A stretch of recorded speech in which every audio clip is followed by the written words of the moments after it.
Salve rapaziada, videozinho sobre o efeito aqui ó, da política monetária, sobre o efeito ou o tamanho do setor financeiro sobre PIB.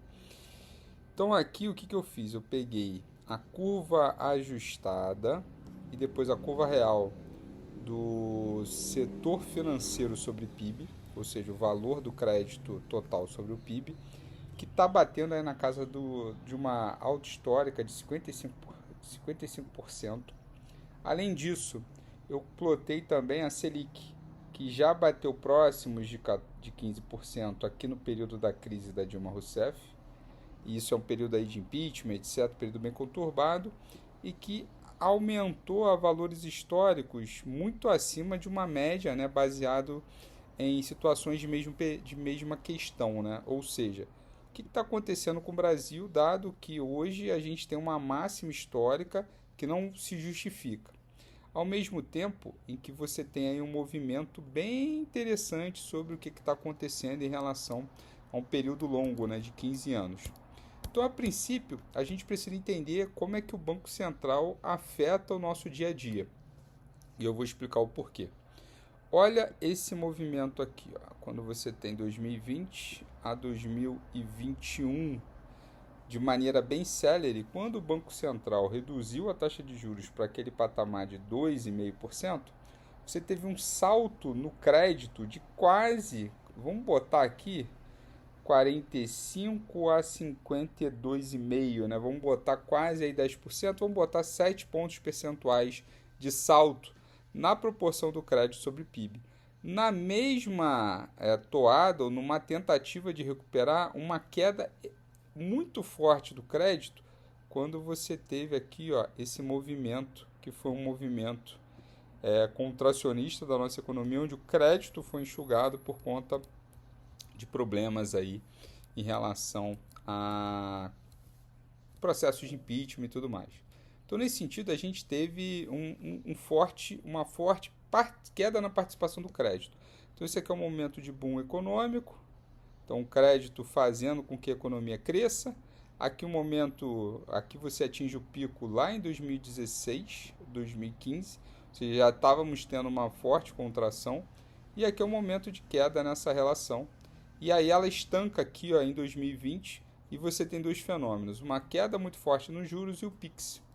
Então a gente percebe o quanto que a gente tem de efeitos, né, na nossa economia, tanto, e o PIX foi lá para 2021, né, tanto de bancarização quanto de política monetária. Qual o problema que a gente passou a ter agora, quando a gente olha a nossa economia, olhando aí, por exemplo, para 2022, 23, 24 e 25. E aí que eu acho que tem um problema muito grande aqui que a gente precisa discutir.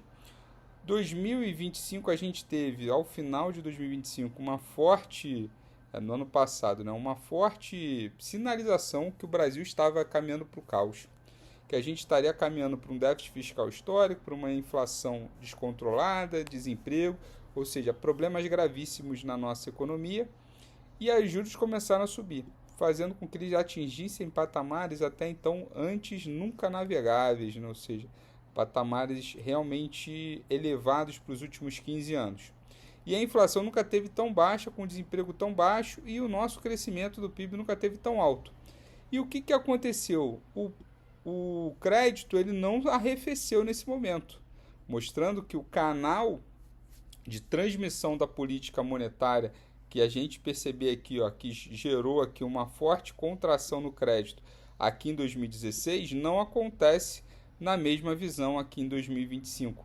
Ou seja, toda a subida de juros que a gente enfrentou nesse período, a gente pode dizer que foi uma subida de juros que foi só trocas. E quais foram as trocas? Provavelmente aqui, ó, quando você teve a subida de juros, você teve uma redução do crédito.